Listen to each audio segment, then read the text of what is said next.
Hi friends, welcome to our channel. Friends, ఇప్పుడులో AP రాష్ట్ర వ్యాప్తంగా ఉన్నటువంటి ఎన్టీఆర్ భరోసా పెన్షన్దారులకు సంబంధించి ఏపీ రాష్ట్ర ప్రభుత్వం కీలక ప్రయత్నం అయితే చేసిందండి. ఈ రోజు నుంచి కూడా రాష్ట్రంలో ఎన్టీఆర్ భరోసా పెన్షన్ సంబంధించి పర్టికులర్గా సదరం సర్టిఫికెట్లు అనేది దివ్యాంగ సోదరులందరికీ కూడా రాష్ట్ర ప్రభుత్వం అయితే స్లాట్లు బుకింగ్ చేసుకోవడానికి అయితే అవకాశం అయితే కల్పిస్తుందండి.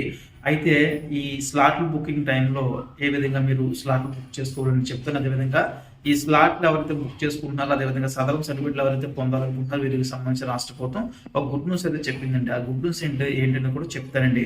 ముఖ్యంగా సదరం సర్టిఫికెట్లు ఎందుకంటే ఎవరైతే దివ్యాంగ సోదరులు ఉన్నారో మెడికల్ పెన్షన్ కానివ్వండి, దివ్యాంగ పెన్షన్ కానివ్వండి, అంటే 6,000 రూపాయల పెన్షన్, 15,000 రూపాయల పెన్షన్, 10,000 రూపాయల పెన్షన్ పొందడానికి అయితే ఈ సదరం సర్టిఫికెట్ అనేది దివ్యాంగ సోదరులు ఎవరైతే ఉన్నారో అందరి దగ్గర కంపల్సరీ ఉండవలసి అయితే ఉంటుందండి. అలా ఉంటేనే వీరైతే ఈ యొక్క ఎన్టీఆర్ భరోసా పెన్షన్లో భాగంగా దివ్యాంగ పెన్షన్ అప్లై చేసుకోవడానికి అయితే అవకాశం అయితే ఉంటుందండి. అయితే ఈ యొక్క స్లాట్లు అనేది ఈ రోజు 14వ తేదీ నుంచి కూడా నవంబర్ నెలకు సంబంధించి డిసెంబర్ నెలకు సంబంధించి అయితే సదరం స్లాట్స్ అయితే బుక్ చేసుకోవడానికి అయితే రాష్ట్ర ప్రభుత్వం ఓపెన్ చేసి అయితే ఉందండి. అయితే గ్రామ వార్డు సచివాలయాలకు అయితే వెళ్ళి మీ దగ్గర ఉన్నటువంటి డాక్యుమెంట్స్ అన్ని కూడా పట్టుకుని వెళ్ళి ఈ యొక్క స్లాట్లు అనేది మీరైతే బుక్ చేసుకోవాల్సి అయితే ఉంటుందండి. ఈ స్లాట్లు బుక్ చేసుకున్న వారికి మనకి ఫ్యూచర్లో అంటే మనకు ఈ స్లాట్లు ఏ రోజు అయితే మీరు బుక్ చేసుకుంటారో ఆ రోజుకి సంబంధించి అయితే మీకైతే ఒక టైం అనేది వెలువడుతుంది అండి. ఆ రోజు అనేది వెలువడుతుంది, అంటే మీకు డేటు టైం కూడా ఇస్తారు. ఆ రెండు మీరు పట్టుకుని మీరైతే మీ దగ్గరలో ఉన్నటువంటి ఏరియా హాస్పిటల్ ఏదో ఆ టైంకల్లా మీరైతే అక్కడికి వెళ్ళి ఆ డాక్టర్ చేత మీ యొక్క దివ్యాంగత పర్సంటేజ్ అనేది నమోదు చేయించుకోవాల్సి ఉంటుందండి. ఇలా నమోదు చేయించుకున్న తర్వాత మీకైతే సదరం సర్టిఫికేట్ అనేది వస్తుందండి డిఎంహెచ్ ఆఫీస్ నుంచి. సో ఈ ప్రాసెస్ చేసేటప్పుడు మీకైతే డబ్బులు ఖర్చు అవుతాయి కదండి. ఆ యొక్క డబ్బులు అనేది కూడా పూర్తిగా ప్రభుత్వం ఏంటంటే ఫ్రీగా ఇస్తుందండి. ఇవన్నీ కూడా మీరైతే ఎక్కడ కూడా డబ్బులు అయితే చెల్లించాల్సిన అవసరం అయితే లేదు. మీరు సదరం సర్టిఫికేట్ తీసుకున్నంత వరకు కూడా ఏ ఒక్క రూపాయి కూడా మీరైతే ఎక్కడ ఎవరికి కూడా ఇవ్వాల్సిన అవసరం అయితే లేదండి. సదరం సర్టిఫికేట్ ఇచ్చినప్పుడు కూడా మీకు అయితే రాష్ట్ర ప్రభుత్వం ఏంటంటే కీలక ప్రయత్నం అయితే చేసిందండి. గతంలో ఎవరైతే ఈ యొక్క సదరం స్లాట్ ఆల్రెడీ బుక్ చేసుకుని ఉన్నారో వాళ్ళందరూ కూడా వెయిటింగ్ లిస్ట్లో ఉన్నారండి. వాళ్ళందరికీ కూడా ఫస్ట్ ప్రియారిటీ ఇస్తూ వారికి ఫస్ట్ ఆఫ్ ఆల్ వారికి డేట్స్ అనేవి వస్తాయండి.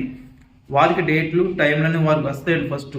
ఇప్పుడు ఎవరైతే బుక్ చేసుకుంటున్నారో వారు నవంబర్ నెలకు సంబంధించి డిసెంబర్ నెలకు సంబంధించి వాళ్ళు బుక్ చేసుకుంటున్నారండి. వాళ్ళందరికీ అయిపోయిన తర్వాత వీరికి కూడా అవకాశం అయితే కల్పిస్తారండి.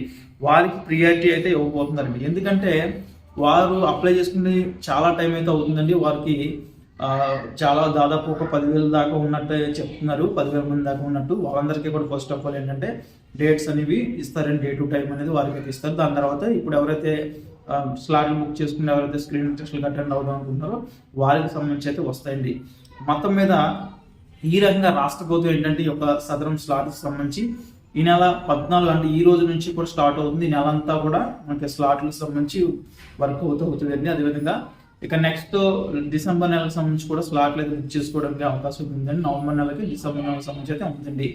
ఇక అదేవిధంగా త్వరలో రాష్ట్ర ప్రభుత్వం ఎన్టీఆర్ భరోసా కొత్త పెన్షన్ సంబంధించి కూడా మార్గదర్శకాలు అయితే తీసుకురాబోతుంది. ఈ యొక్క మార్గదర్శకాలు ఏ విధంగా ఉండబోతున్నాయి ఏంటని చెప్పేసి నేనైతే ఇంకొక డెడికేట్గా ఒక వీడియో అయితే చేస్తానండి. ఎగ్జాక్ట్లీ ఏ మార్గదర్శకాలు రాబోతున్నాయని చెప్పేసి. అదేవిధంగా ఎవరైతే దివ్యాంగ సోదరులు ఉంటారో ఎన్టీఆర్ భరోసా పెన్షన్ పొందాలంటే ఖచ్చితంగా వారైతే ఈ యొక్క సదరం సర్టిఫికేట్ అనేది ఉండాలండి. గవర్నమెంట్ నుంచి వచ్చినటువంటి డిఎంహెచ్ఓ ఆఫీస్ నుంచి వచ్చినటువంటి ఒక సదరం సర్టిఫికేట్ కంపల్సరీ మీ దగ్గర అయితే ఉండవలసి అయితే ఉంటుంది. ఈ సర్టిఫికేట్ ఉంటేనే మీరైతే దివ్యాంగ పెన్షన్ అప్లై చేసుకోవడానికి మీకు అయితే అవకాశం అయితే ఉంటుందండి. గుర్తుపెట్టుకోండి. అందరూ కూడా తప్పకుండా ఈ యొక్క అవకాశాన్ని అయితే వినియోగించుకోండి. మీ యొక్క డాక్యుమెంట్స్ అన్ని కూడా పట్టుకుని మీరైతే స్లాట్ అనేది బుక్ చేసుకుంటే గ్రామ వార్డు సచివాలయాల దగ్గరికి అయితే వెళ్ళి సో కంపల్సరీ మీకైతే దివ్యాంగ పెన్షన్ పొందాలంటే కనుక 6,000 రూపాయలు, 15,000 రూపాయల పెన్షన్ పొందాలన్నా, 10,000 రూపాయల పెన్షన్ పొందాలన్నా ఈ సదరం సర్టిఫికేట్ అనేది చాలా ఇంపార్టెంట్ అంటే గుర్తుపెట్టుకోండి.